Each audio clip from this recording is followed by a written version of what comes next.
మనుషుని ద్వారా పాపమును, పాపము ద్వారా మరణమును లోకములో ఎలాగూ ప్రవేశించను. ఆనాటి నుంచి పుట్టిన ప్రతివాడు కూడా ఏం చేస్తున్నాడు?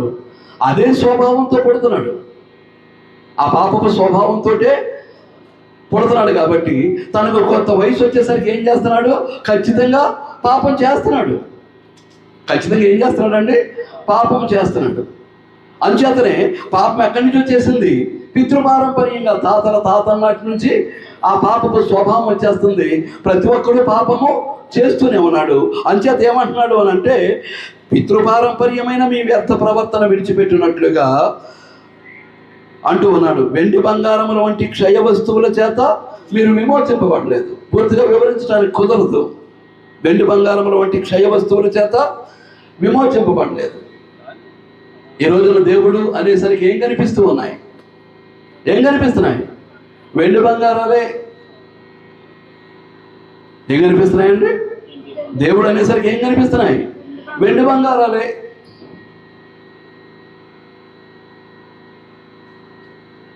అంచేత ఏమంటాడు?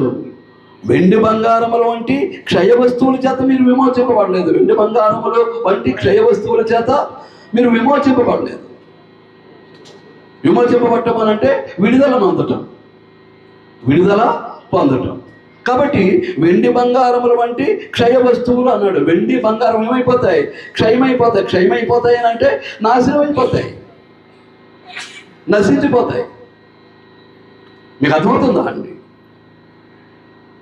వెండి బంగారములని ఎందుకు అంటున్నాడు అనేటటువంటిది మీరు గ్రహించుకోవాల్సినటువంటి అవసరం ఉంది. ఎంచేత మీకు ఒక మాట చెప్పేశాను. ఏమని? వెండి బంగారం దేవుడు అని అంటే వెండి బంగారాలే కనిపిస్తూ ఉన్నాయి. ఈ రోజున వెండి బంగారాలే కనిపిస్తూ ఉన్నాయి. మీకు అర్థమవుతుందా అండి? ఇంకా దాని వెనక ఉన్నటువంటి మర్మం ఏంటనేది మీరు గ్రహించుకోవడానికి ప్రయత్నం చేయండి. మీకు అర్థమవుతుందా అండి? చూడండి, దానికి అనుబంధంగా ఒక వాక్యాన్ని మీకు చూపిస్తాను.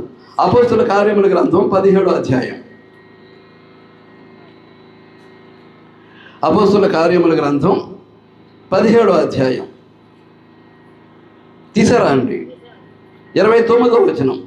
కాబట్టి మనము దేవుని సంతానమై ఉండి మనుషుల చమత్కార కల్పన వలన మలచబడిన బంగారమునైనను వెండినైనను రాతినైనను దేవత్వము పోలి ఉన్నదని తలంచకూడదు. మీకు చెప్పాను కదా, దేవుడు అని అంటే వెండి బంగారాలే కనిపిస్తూ ఉన్నాయి లోకానికి. ఇంకా అంతకు మించి నేను లోపలికి వెళ్ళటానికి నేను ఇష్టపడలేదు. దేవుడు అంటే ఏం కనిపిస్తున్నాయి? వెండి బంగారాలు. కానీ ఇక్కడ దేవుడు పరిశుద్ధాత్మను మాట్లాడుతూ ఏమంటున్నాడు అని అంటే, ఏమంటున్నాడు అండి? మనము దేవుని సంతానమై ఉండి, మనం ఎవరి పిల్లలం? సంతానం అంటే పిల్లలు. ఎవరి పిల్లలం? దేవుని పిల్లలమై ఉండి, దేవుని యొక్క సంతానమై ఉండి మనుషుల చమత్కార కల్పన వలన మలచబడిన. మనుషులు ఏం చేస్తున్నారు? చమత్కారంగా కల్పిస్తున్నారు, చమత్కారంగా కల్పిస్తూ ఉన్నారు. కనుక మనుషుల యొక్క చమత్కార కల్పన వలన మలచబడిన బంగారమునైనను వెండినైనను మనం ఎలా భావించకూడదు? రాతినైనను ఎలా భావించకూడదు? దేవత్వము కలిగిన దానిగా భావించకూడదు. దేవత్వము కలిగిన దానిగా భావించకూడదు. ఇప్పుడు మానవుడు పాపి, మానవ పాపం నుంచి విడుదల చేయాలంటే ఎవరు చేయాలి? దేవుడే ఆ కార్యాన్ని జరిగించాలి. మానవుని యొక్క పాప విమోచన, పాపము నుండి విడుదల కలగాలి అని అంటే అది ఎవరి ద్వారా కలగాలి? దేవుని ద్వారానే కలగాలి. కానీ వెండి బంగారాలు దైవత్వం కలిగినటువంటివి కావు.